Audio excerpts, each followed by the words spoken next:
This is the second largest temple in the world. Some of you may be asking, what is the significance of this temple behind me? These little statues that you see here throughout the entire compound, there's actually over 10,000 statues and statuettes. Every single one of them is hand carved. Each and every one of these is like a direct representation of the Hindu and Indian lifestyle, culture. So the FBI came in and they raided this compound and they took them out. Gotta come here and check this out. No matter what your beliefs are, no matter what religion you follow, this place will be here like the pyramids and withstand the test of time.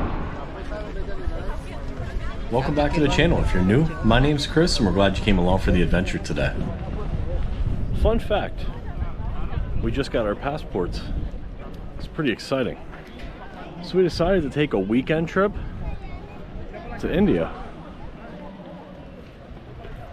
I'm just kidding, we're actually in Robbinsville, New Jersey at Swaminarayan Akshardham, which is the largest Hindu temple in the United States. It's actually the second largest Hindu temple in the world, and this place is absolutely gorgeous.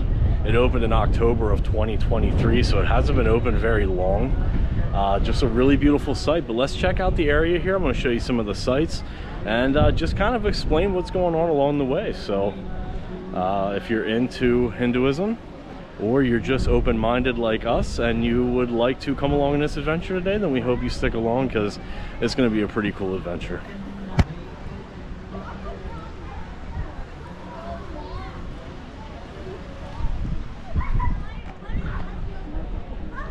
This here's actually really cool. It's like a map of important Hindu pilgrim sites of India that was visited by Nilkanth Varni during his journey through India.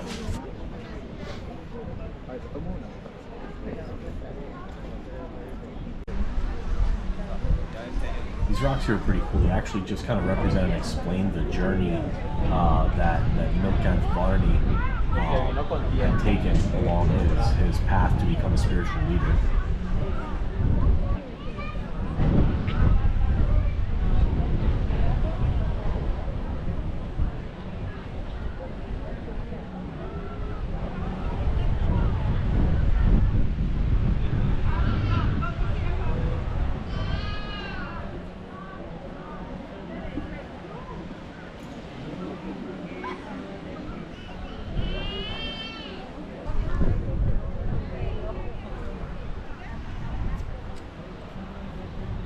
This statue here is actually really awesome. It's a representation of Ghanshyam, later known as Nilkanth Varni. He was born on April 3rd in 1781 in a small North Indian town. By the age of 10, Ghanshyam had already completed deep study in all of the Hindu scripts.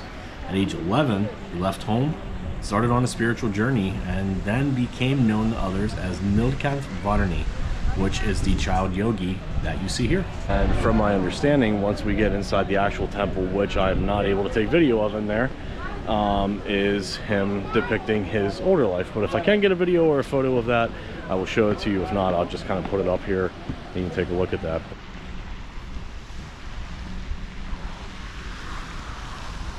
A Brahma Kund, which is like this stepped pond that you see here in front of us, is really just kind of the name for multiple sacred water tanks in India.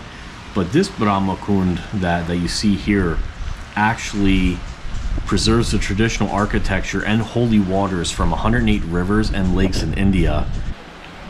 Many say this water here is known to have incredible healing powers.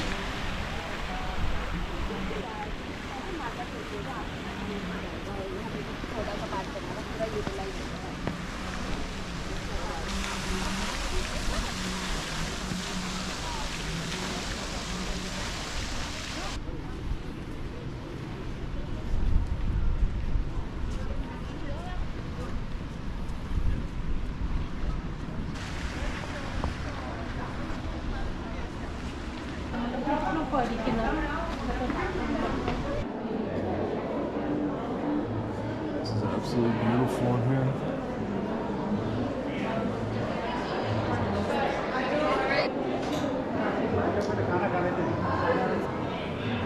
This is Swami Maharaj.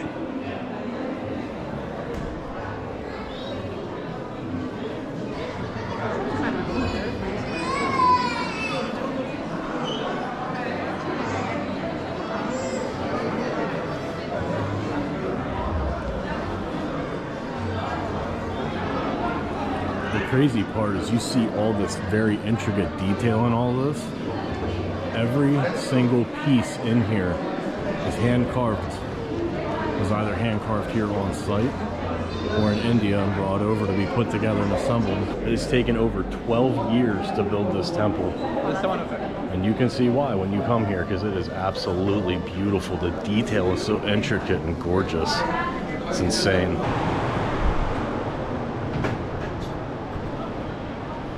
These little statues that you see here throughout the entire compound, there's actually over 10,000 statues and statuettes on this property. Again, every single one of them is hand carved by a human. This is not done by computer or any type of machinery, all hand carved by a human. Even every single little piece on that temple. Now, as I've said, this is the second largest temple in the world. When you come here, there's not very many things that I come to or that I see in life that truly take your breath away. But this is one of them. It is so beautiful. It almost kind of renders you speechless here for a little bit. The temple that you see up there is actually 191 feet tall. As I already said, it has taken over 12 years to build that, to build this whole compound rather. It is over 1.9 million feet of stone that has been unearthed from all over the world. And as I said, inside, it has either been handcrafted here on site or in India and then shipped over here. This has been built by over 12,000 volunteers, taking over 4.7 million man hours to be able to complete this temple. And this sits on 185 acres here in Robbinsville, New Jersey.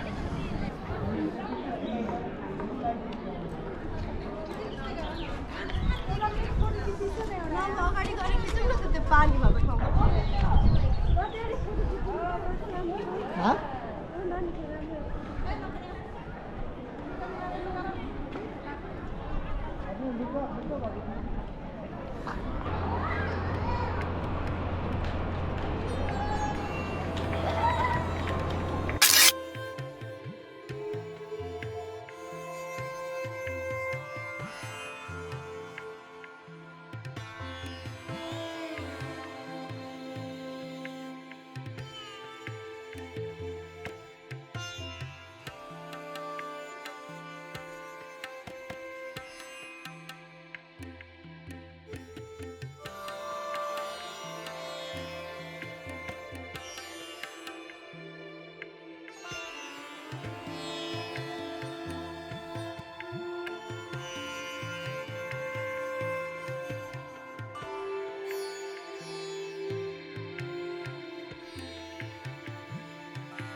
As you can see, even though this is open to the public now, I believe they are still a ways off from this actually truly being 100% completed. They are still doing work here.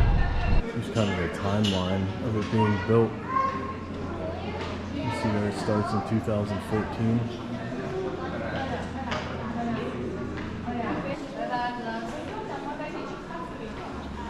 Continue to modern day.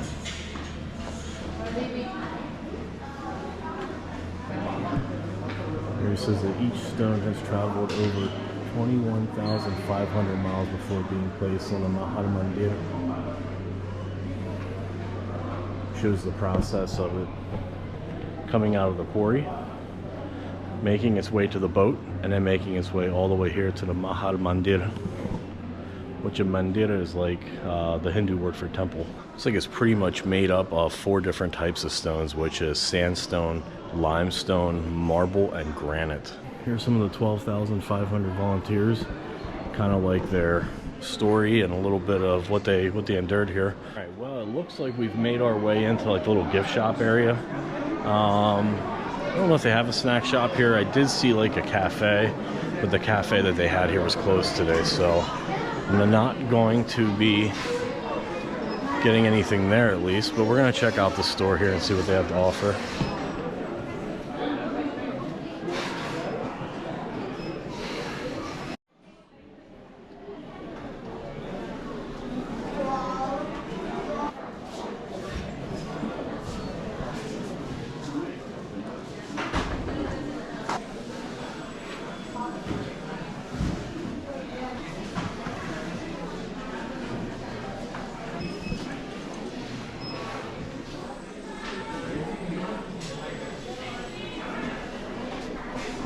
Stand corrected.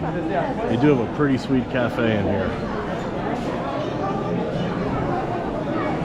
You also have a place that you can buy food over here. It's kind of like a little snack and sweet shop there. Definitely cool. I'm not sure how much you can actually tell in detail on the camera, but that is so much detail. The fact that this thing is handmade is insane. It looks like everything's 3D printed.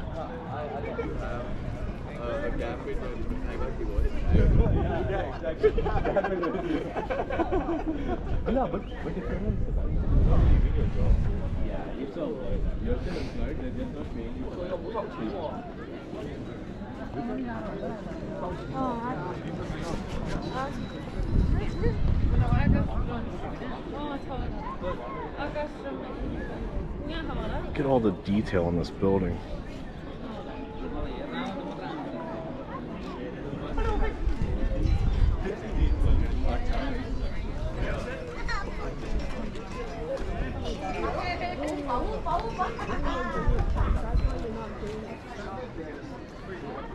Each and every one of these statues or little statuettes is like a direct representation of the Hindu and Indian lifestyle, culture, their music.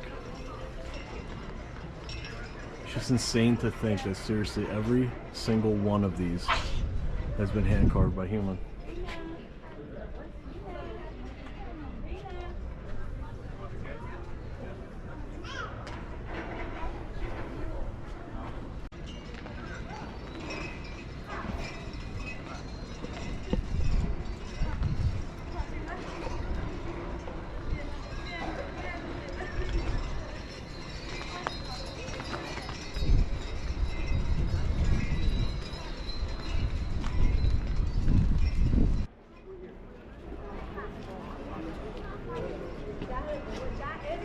So I just finished the tour of inside the temple, and it is absolutely gorgeous. I mean, it's breathtaking. You know, like I said, there's not very many things in this world that kind of take your breath away, but when you walk into something like this, you know, it's really just, there's such an amazing blend of Hindu heritage and modern architecture, you know, just the Hindu tradition and spirituality of it all. You know, it's absolutely insane, and to walk in there and see everything. I mean, you see out here and you see the outside of it back there behind me, and you know that everything has been carved by hand, but to be able to go in and see it, and there's still actually some spots inside where they're still doing it, and to be able to watch it being done right in front of your very eyes is absolutely insane. There's really just not a whole lot of words for it. Like, it looks unreal, and it's funny because when I walked in, there was another gentleman that was with me who does YouTube videos as well, and you know, as soon as we walked up the steps and we came around the corner and saw kind of like the main big room in the temple, you know, we stopped and we were completely awestruck by just how large it is and magnificent and beautiful. And you know, I said to the gentleman, I was like, you know, it's crazy. Like, I had no other words to say other than it was just crazy. And the gentleman had told me, it's just, it's unreal. You know, it's unimaginable. It looks like something that you would see a painting of or something out of a movie, and to be able to come here and see this in person, you know, there's just truly not enough words that come to my mind anyway, to be able to put it all together and tell you how truly magnificent it really is. But you know, what is Hinduism? You know, and some of you may be asking, what is Hinduism? What is the significance of this temple behind me? What is the significance of Hinduism? You know, maybe you only follow Christianity, which I'm not going to get into my religious beliefs in this video. That would be one heck of a rabbit hole to go down. But just know that I am very, very open-minded, with a pretty heavy Christianity background. But this is, you know, I'm open-minded to all religions, because in my mind, you know, a religion exists because within that religion that you follow is a set of guidelines, in which you look up to, you follow, you know, to ultimately be able to make it to the afterlife, and to ultimately be able to get out of this world and, you know, hopefully go on to a better place. You know, in Christianity aspect of it, you know, you follow the Bible, you follow the path of Jesus, and I mean, this is in simple terms here. You know, you hope that through your faith and through confessing your sins and asking for forgiveness, that you ultimately end up in heaven, you know, or unfortunately, maybe you end up in hell. You know, in Hinduism is really ambiguous in the fact that, you know, it really does not have a god. There is no source of really single starting point in Hinduism. You know, a lot of Hindus believe that, you know, the faith and the religion of Hinduism is as old as time itself. And you just really, it's about a way of life, which in my mind is really kind of all religion to me. Like I'd already said, you know, it's a way of life. It is your belief in which you must navigate this world that we live in. I apologize, they're still doing construction here. But, you know, and how you navigate this world in which we live in to ultimately be able to end up at our happiness. You know, in Hinduism, Hinduism is really kind of made up of 4 different sectors, kind of like 4 different types of Bibles, as you could say, as to where, you know, Christianity, you know, a lot of people ask, and I've been one of them, you know, what denomination am I? You know, and Hinduism, you know, it's no different, but they have kind of 4 differences that you can follow, as where Christianity, you know, there's quite a few different denominations that you can follow. Christianity is a little different, or Hinduism is a little different in that aspect. You know, the early Hindus, they really kind of lived by a caste system, which was made up of 4 castes, and you had your kind of top tier, which was made up of your priests. Your second tier was more so your leaders, your warriors. Your third tier was more so, I want to say, your craftsmen, your skilled tradesmen, your landowners, and then the bottom tier of that was like your farmers, your servants. You know, but as time went on, you know, they realized that there was actually another tier that needed to be added to that caste system in which they believed, which was really made up of your population of the Hindus that was more so along the lines of, you know, people who dealt with dead bodies, people who picked up trash. And to them, that's kind of like the bottom of the barrel. You know, they are the bottom of their society. They're called the untouchables, because really nobody wants to deal with them. And in India and Hinduism, their term for them is Dalits, which, if you followed, you know, anything about this temple being built, you know, there's actually quite an interesting backstory to this temple. You know, back, I believe, in May of 2021, the FBI actually raided this compound and took 108 people out of here who were claiming that they were human trafficked from India, that they were Dalits, and that India had promised them if they came here, they would be able to make more money here than what they ever would in India, and they had to work in very unfavorable conditions. You know, they were told they were coming over here to be craftsmen and artisans and to be able to help with, you know, handcrafting all of the pieces that you see behind me. but they came over here and were mistreated, and were you know, living in such poor conditions and not being housed properly, which really went against the labor laws here. So the FBI came in and they raided this compound and they took them out, and there was a big lawsuit that was filed, which actually, if you followed along, has since been settled outside of court, and I believe it went along the lines of like 12 people came forward and said that the claim was not true, that it was all really just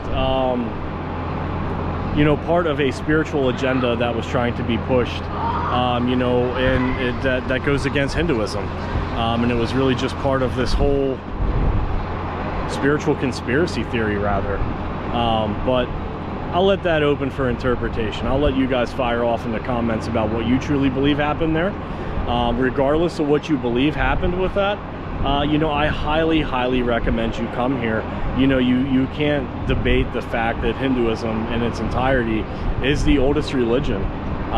It dates back, you know, over 4,000 years, and that's insane. You know, there's so much that goes around Hinduism. You know, I could never cover it in this story. It's a lot more complicated than Christianity, which I can't tell you that I 100% fully understand all of Christianity. You know, I've been trying to find my way through life and where my views 100% stand, and I'm really glad that I came here today and really just took this all in and what Hinduism is, and just really marveled at this beauty that is here, because it's truly, you know, definitely, depending on where you live, a once-in-a-lifetime experience to be able to come here and see this. So I think that's really going to wrap it up for this week's adventure. I hope you guys enjoyed it. If you're ever around Robbinsville, New Jersey, you know, or if you're within an earshot of it, you know, it is 100% worth the experience. You got to come here and check this out. This place is gorgeous, no matter what your beliefs are, no matter what religion you follow. This place will be here, like the pyramids, and withstand the test of time. And I really truly hope you take some time and come here and visit if you can. And if not, you know, we are certainly more than happy and honored that you guys choose us to come along on these adventures with, because we have an awesome time bringing it to you. But like I said, that's going to wrap it up for this week's adventure. I hope you guys enjoyed it. If you did, make sure you give the video a big thumbs up and consider subscribing to our channel, because it truly helps us out, you know, just starting out on our adventures. So but yeah, stay safe, and we'll see you on our next adventure.